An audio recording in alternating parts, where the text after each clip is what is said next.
Salut à tous, le journal du foot de ce samedi 16 mai. La mise au point de Jacques-Henri Hérault, le président de l'Olympique de Marseille, a évoqué tous les sujets chauds du moment lors d'un entretien accordé à RMC. Le départ de Zubizarreta a clairement semé le trouble sur l'avenir du club. Le président marseillais a confirmé que l'avenir d'André Villas-Boas sur le banc était très incertain, confirmant des divergences d'opinion avec le Portugais sur la nouvelle organisation de l'OM. Ce sera sa décision si André met au-dessus de tout sa relation avec les joueurs, les supporters, son lien avec Andoni Zubizarreta. Qu'est-ce que vous voulez que je vous dise, a lâché le président olympien. Hérault a de nouveau démenti les rumeurs autour de la vente du club. Je le dis avec grand plaisir sur votre antenne, c'est n'importe quoi, ce sont des fake news. Le club n'est pas à vendre, a insisté le dirigeant olympien avant d'évoquer une entrée dans la deuxième phase de l'ère Frank McCourt. Celle-ci vise à dégager des ressources à l'aide de ventes sur le marché des transferts. Direction le Brésil pour prendre des nouvelles de Neymar. La star du PSG a donné des détails sur ses entraînements quotidiens très poussés malgré l'arrêt de la Ligue 1. Depuis le début du confinement, le Brésilien poste régulièrement des photos et vidéos montrant ses exercices individuels. Neymar a sans doute en ligne de mire la Ligue des Champions qui pourrait redémarrer en août. J'essaye de garder la forme même si c'est difficile, mais il y a des choses encore plus importantes qui arrivent, donc je continue de m'entraîner. Je suis ici, je m'entraîne dur avec le même rythme et la même fréquence que je le ferai avec le club.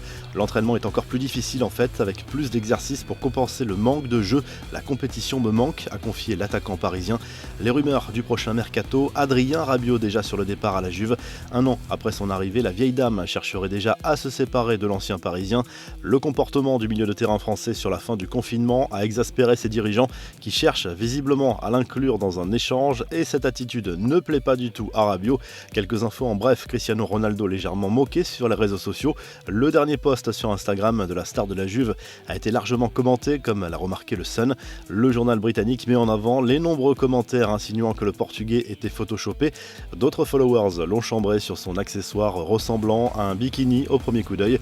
Il s'agit en fait d'un appareil à impulsion électrique pour muscler son corps. Unai Emery n'a pas encore digéré son départ d'Arsenal. L'ancien entraîneur espagnol des Gunners règle ses comptes dans un entretien au Daily Mail. Certains en prennent pour leur grade, notamment Ozil, invité à se regarder dans une glace, ou bien Nicolas Pepe, dont Emery ne voulait pas. Au PSG, le président Nasser El Khelaifi me protégeait beaucoup. À Arsenal, je n'avais aucune protection, a lâché l'Espagnol. La Juve est désormais au complet, dernier joueur encore à l'étranger. Gonzalo Higuain est rentré à Turin après être resté au chevet de sa mère malade. Comme Rabiot, il va devoir observer une période de quarantaine. Annoncé sur le départ, l'Argentin vit peut-être ces derniers mois dans le Piémont. À bientôt 43 ans, Vitorino Hilton est toujours là. Montpellier a officialisé la prolongation du contrat du défenseur brésilien qui a rempilé pour une 10e saison consécutive dans l'Hérault. On connaissait les intentions des instances du football belge sur le sujet, mais c'est désormais officiel. La Belgique arrête son championnat, le FC Bruges est déclaré champion. La Belgique imite ainsi la France, les Pays-Bas, le Luxembourg et Chypre. La revue de presse, le journal L'Équipe, décrypte le changement de cap de l'Olympique de Marseille qui va devoir trouver un remplaçant à Andoni Zubizarreta et probablement à André Villas-Boas. Le Portugais devrait lui aussi quitter le club, sauf retournement de situation. Les noms de Leonardo Jardim et Christophe Galtier sont déjà évoqués. Jamais le football allemand n'aura été autant à l'honneur dans la presse étrangère. En Espagne, le journal AS consacre par exemple sa une à la reprise de la Bundesliga ce week-end, sans public et avec un protocole médical très strict bien sûr. En Italie, c'est le flou total concernant la reprise. Les clubs sont divisés et le gouvernement joue toujours la carte de la prudence pour le moment. Même si les clubs devraient bien reprendre l'entraînement collectif la semaine prochaine, rien ne garantit que le championnat pourra réellement reprendre.